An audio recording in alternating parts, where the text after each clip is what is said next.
We're very lucky to have with us live in the studios this morning, Trevor Griffey.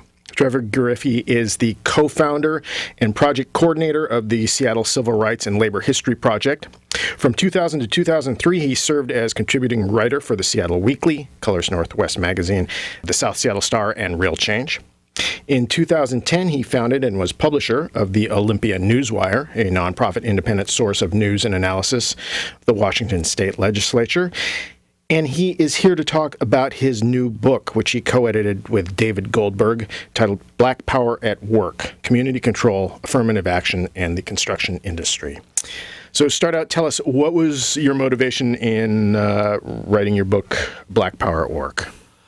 Well, my writing the book actually grew out of my attending a worker-run and worker-led oral history project by Black construction workers in the Seattle area about their struggle to desegregate the construction industry here. And while that might sound at first like a story that is just about a small group of people who entered a workplace that had historically been segregated, a small part of civil rights history, what quickly came out of it is that the stories, in just listening to those stories and in befriending some of those activists, I learned about a history that I didn't think had ever properly been documented or written about or was very popularly understood, which is that as a historian or as a historian in training at the time, I had only seen studies of affirmative action that were really about how affirmative action grew out of civil rights law and out of the actions of judges and politicians.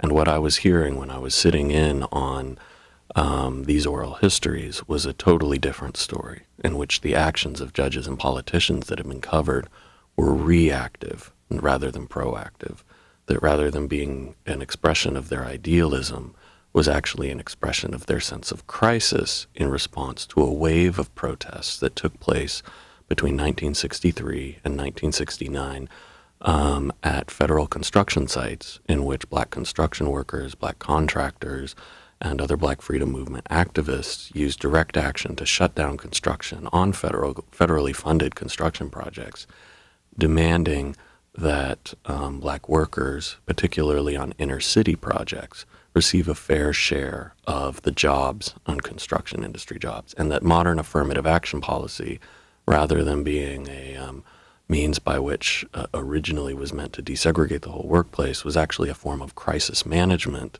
that began with attempts to desegregate the construction industry in response to these protests. And what I learned was that this was both a national history, but also that there was a key element to it that had a Seattle connection, and that the leadership of a particular individual named Tyree Scott had played a key role in this national movement, as well as influenced a whole range of policies and activism and movement culture in the Seattle area that I didn't think had been as well documented as it should be. And so this book is a collection of articles, which, scholarly collections of articles don't tend to be bestsellers, but it was our attempt by a number of historians across the country to begin the process of bringing these stories to public light. And so there's a number of different articles about different city struggles, and included in that is one of my own on Seattle. So can you go into your article about Seattle and Tyree Scott? What was his story? Well, before getting into that, I'd just like to sort of provide a bit of a sense of framework for those who don't have much of a sense of the history of the civil rights movement in Seattle. And this is something that's better documented on the Seattle Civil Rights and Labor History Project, which you brought up earlier. The website for that is www.civilrights.washington.edu. And the reason I bring that up is not just self-promotional, but also that there's still a popular understanding of civil rights in the Pacific Northwest as something that was generally derivative of what happened in the South. We assume that it was either a form of solidarity with the South, which was partly true, a kind of direct action movement to desegregate the Jim Crow South in the 50s and 60s. There was something like that here. Or that it was a kind of copycat function. And the assumption in that history is that things that happened in the Pacific Northwest were really driven by other places, that they weren't driven by local conditions, with local people having particular issues and problems, and that they were fighting racism and segregation that was just as entrenched here as it was in many other places outside the South. That story is not well known, and indeed, popularly speaking, the history of the civil rights movement outside the South is not well known. But what's important to note is that Seattle was a segregated city, like any number of other places, and the mechanisms were different than happened in the South, but the effect was not, which is to say that while you didn't necessarily have public Jim Crow laws that said you have to have separate drinking fountains and, this space is reserved for whites only, what you did have was an effective segregation of the entire housing market, at first through restrictive covenants placed in deeds, and second through real estate agent collusion, so that non-white people more or less could not rent or own property outside of a small neighborhood in Seattle, historically the Seattle Central District. And in addition, the workplace was segregated, which is to say it was both kind of common practice, but then institutionalized in a whole number of ways, that non-white workers were provided job opportunities only in certain niche markets, generally unskilled positions, and that labor unions, to some degree, did not challenge that segregation of unskilled versus skilled labor, and in some cases they helped erect it. And the reason I provide that explanation is to note that Tyree Scott, when he moves to Seattle after, in the late 1960s, he is born in a small town in Texas. He joins the military and serves in the military for about 10 years and travels around, and ends up returning to Seattle after his discharge to work in the construction industry because he had gotten electrical training in the military and to work for his father, who was an electrical contractor here. That story is actually not unique. A number of black migrants, thousands, moved to Seattle during and after World War II. Many had worked in various skilled trades in the construction industry, and a number of them had served in the military, which was under, in segregated units in World War II, but especially starting with the Korean War, in the desegregated military, learned various skills. They come to this area, partly to avoid the South, because many of them are from the South. And what they find is an industry where, with their skills, they are not allowed to work in most jobs in the construction industry, except for small kind of marginal jobs. And with most of their skills, they're only able to work in like the shipyards. At the time, Seattle actually had a manufacturing base. It wasn't the high-tech city it is today, and even had a steel mill. And they were working in these dirtier marine welding and other kinds of jobs. And you add that up with the housing segregation and also the kind of tenor of the times in which these forms of segregation were no longer seen as acceptable, and yet they were totally pervasive. And there was a sort of growing sense of frustration around any number of issues, but where a number of these people who had served in the military, who had come to a place and found themselves segregated to the lowest paying jobs, experienced a great deal of frustration. And what ends up happening is that this is also a moment when the federal government is spending a great deal of money investing in urban redevelopment programs in the inner cities of America. Some of that comes through highway spending, but a lot of it comes through social welfare spending. It's part of what's called the War on Poverty.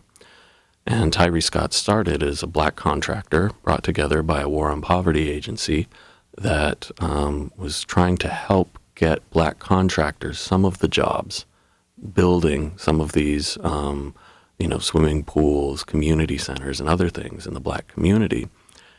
And they couldn't break through because union hiring agreements were so tough, and the unions were so almost exclusively white in certain skilled trades, not in all trades, but in the highest skilled trades, electricians, plumbers, pipe fitters, sheet metal, operating engineers, and iron workers, and a few others, asbestos workers.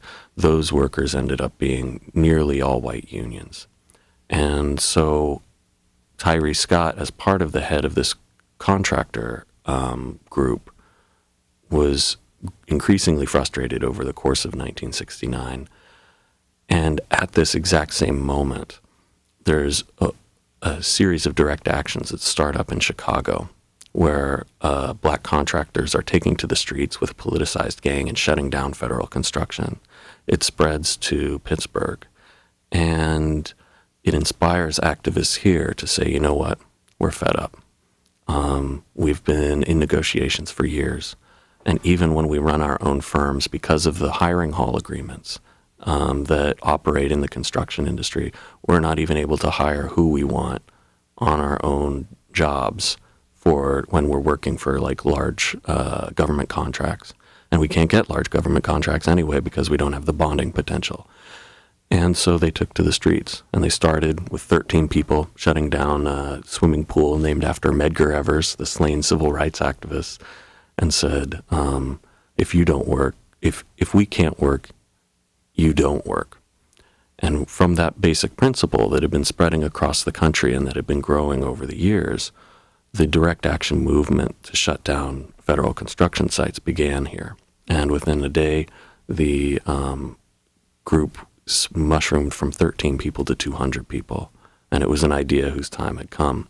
And they started marching to different construction sites around the city saying, you are not in compliance with federal anti-discrimination law.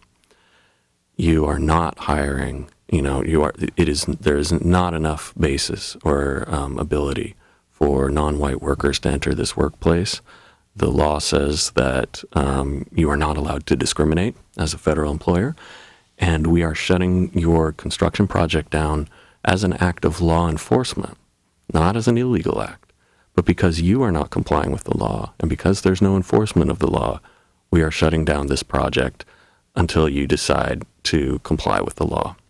And this movement spread, and there are any number of iconic images, and unfortunately I can't tell the whole story because of the time we have, but the two most sort of spectacular protests that really got the attention of local politicians and informed that sense of crisis that I referred to earlier was when the University of Washington was undergoing a massive rehabilitation and reconstruction and growth period. And activists showed up, and the contractors at first refused to shut down the site. If they had just shut down the site, it would have been fine, but they didn't.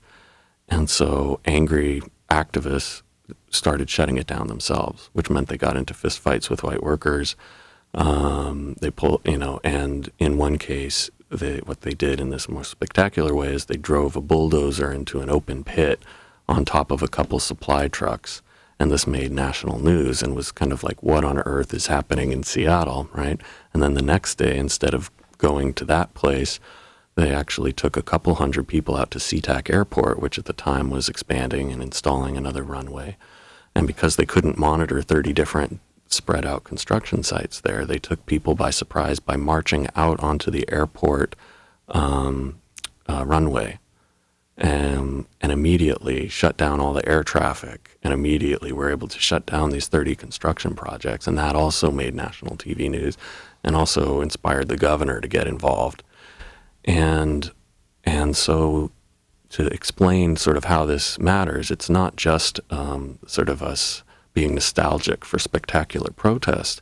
It's that these actions, as nonviolent actions, but as ones that people worried would turn violent if white and black workers started fighting each other, inspired politicians who had always been leery of aggressive enforcement of civil rights law to finally enforce prohibitions on employment discrimination in much more aggressive ways.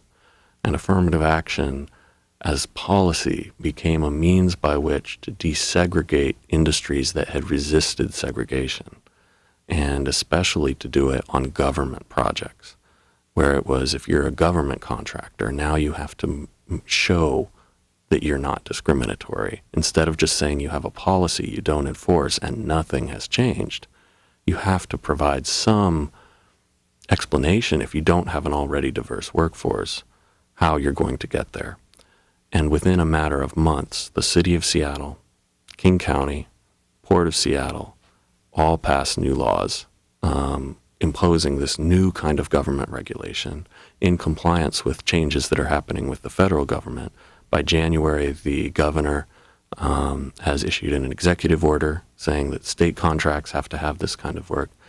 And so the legal landscape, while technically these are all just declarations of intent, the legal landscape is transformed and opens up, at least theoretically, a whole new range of industries to non-white workers as well as women who are included in non-discrimination law. And it throws down the gauntlet and basically opens up this field and says, now there's a whole new way in which working people can participate in the economy, and it's a challenge that's been laid before them about whether they're going to be able to do it. Are these affirmative action laws real? Are they going to be enforced? Are workers going to try to enforce them themselves? But now they have new tools. And what Tyree Scott pioneered in that regard, because he stayed involved in this struggle, is a new kind of labor radicalism that encouraged working people to see these opportunities and to support each other going into hostile workplaces that had historically been reserved for white men, especially in skilled trades, and to build power there and to see themselves as deserving of good jobs, to see themselves as people who didn't need to defer to others to give them jobs, but that they could enter the workplace and claim this job as a right that they had to a decent job. And Tyree Scott founded an organization to sort of pursue this work, starting with black construction workers, called the United Construction Workers Association. But what's remarkable is that it went from being an organization that just focused on, okay, let's fix this problem in the construction industry. It provided a means by which black construction workers in Seattle started participating in solidarity work with other workers in other industries. First, it's black workers trying to get into trucking jobs.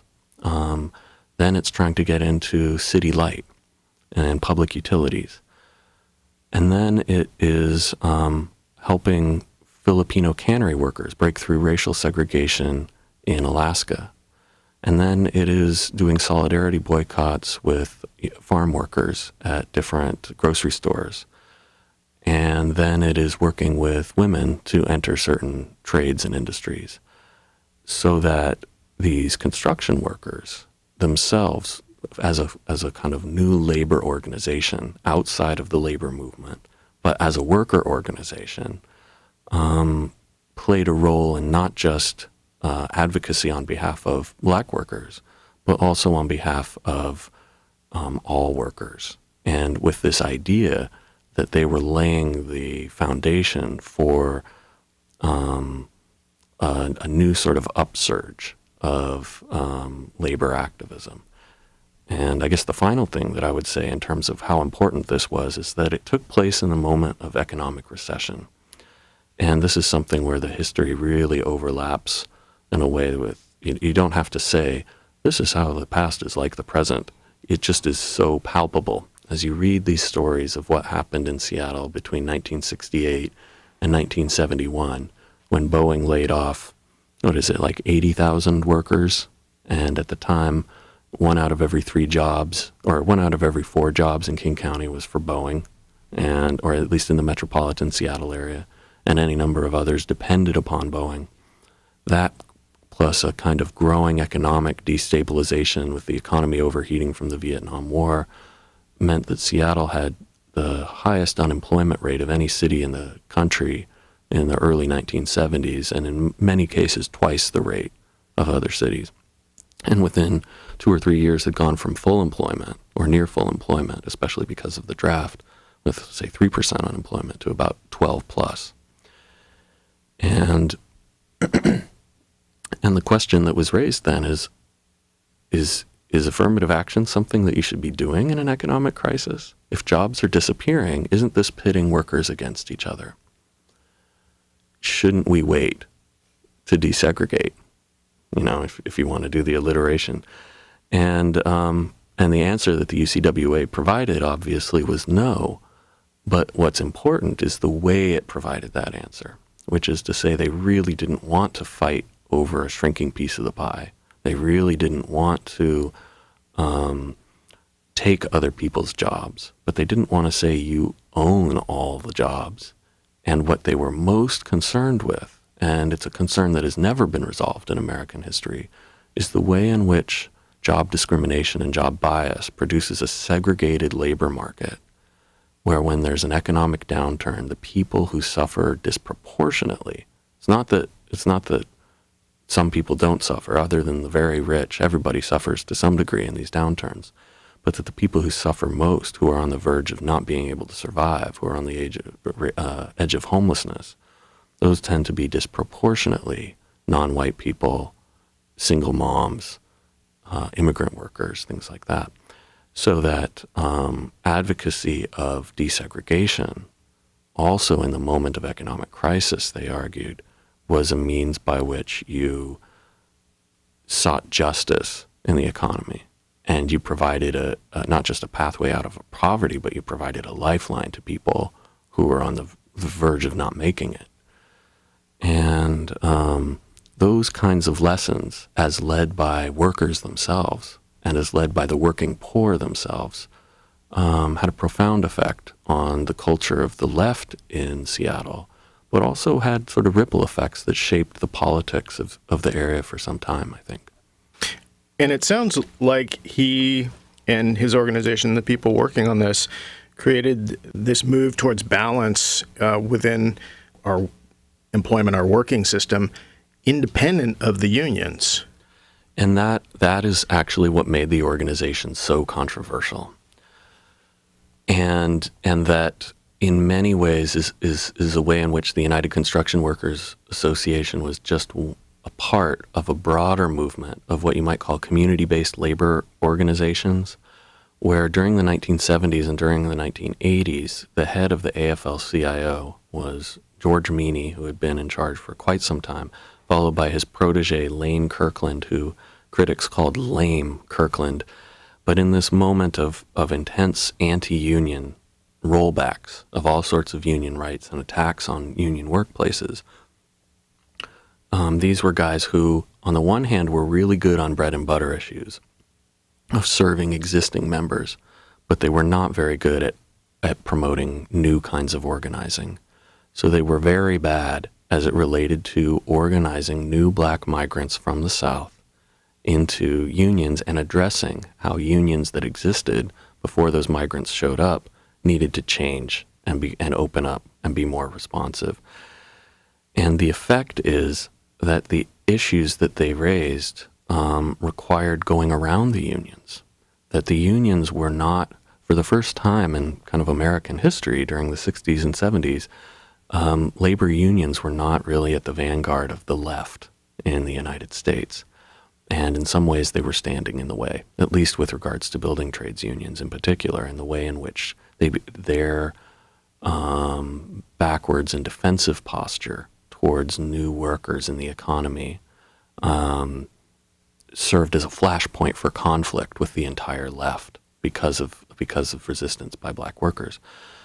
And so when organizations formed outside of labor to challenge that, they imagined, the workers, they're the people who organized outside of organized labor, they imagined that they were a reform movement, that they were going to democratize the labor movement from outside, that in some ways they weren't going to wait, but that they also were going to, they imagined that their work eventually would desegregate the workplace and create a situation where unions could be more democratic and advocate for all workers instead of just advocating for their own members in a defensive way that pitted workers against each other. But unions saw this as, that's what they called dual unionism. You're creating a segregated black construction worker local outside of the union movement. You're working with contractors that we don't like. You are undermining our power over the workplace. And if you take away union power, it means it's going to go back to the contractors. It's going to go back to the employers. This is anti-union. The way into the movement is to come in through the systems we've set up. But the problem was the systems they set up were designed to exclude people, and they couldn't own that. And so the conflict in some ways was tragic, but the challenge was how to recognize that on the one hand, unions do have an imperative to serve their members, but if they're not organizing new workers, if they're exclusive and there's no way for people to get into those unions, or very little way, and it's just a drop in the bucket, then if you are going to see new labor activism, it's either going to be in a kind of right-wing fashion that is anti-union, or it's going to form as these independent organizations outside of organized labor. And it wasn't really until the 1990s when a variety of community-based labor organizations, especially migrant and immigrant worker centers, connected up with the labor movement again, that the election of John Sweeney to the head of the AFL-CIO and the influence of the SEIU meant that the labor movement was finally less uptight about these different kinds of labor organizing taking place that were more neighborhood-based, and that we're talking about neighborhood redevelopment instead of just focusing on a single workplace. And that you saw what have now been called jobs with justice coalitions, where community-based organizations work with organized labor, and you have hybrid organizations. And it's not a problem, it's actually a good thing. But it took decades and a lot of hard feelings and a lot of mutual recriminations for organized labor to and frankly, some of the reactionaries needed to either die off or needed to lose. You know, it was also a sign of weakness in the labor movement that they finally opened up to a more liberal left wing that tried to bring people back into the movement. And now we see some of the most dynamic organizing going on in the labor movement today really being about unskilled workers or underskilled workers, but also service economy workers. But it's a whole number of people who have had little contact with the labor movement as it's been in decline, forming kind of independent organizations. And now parts of the labor movement are actually excited to expand into some of these areas. Not all, by any stretch, but part of the lesson from this is a way in which there was a real missed opportunity early on for the labor movement to work with these groups instead of against them. And but in the meantime, there were people like Tyree Scott kind of developing alternatives and building caucuses and trying to participate in democratizing rank and file kinds of activism within unions, with this hope that what unions would do, and this is the ultimate vision they had for them. It's not pitting white against black. The vision they had for the labor movement is that instead of just defending their jobs in an economic crisis, they would be the sort of organization through which you push for an economy that provides jobs for all. And that, in a nutshell, is what they were about. Well, unfortunately, we are out of time. I want to thank you very much for coming in and spending time with us this morning. That flew by too quickly. Yeah, thanks for having me. It's always a pleasure.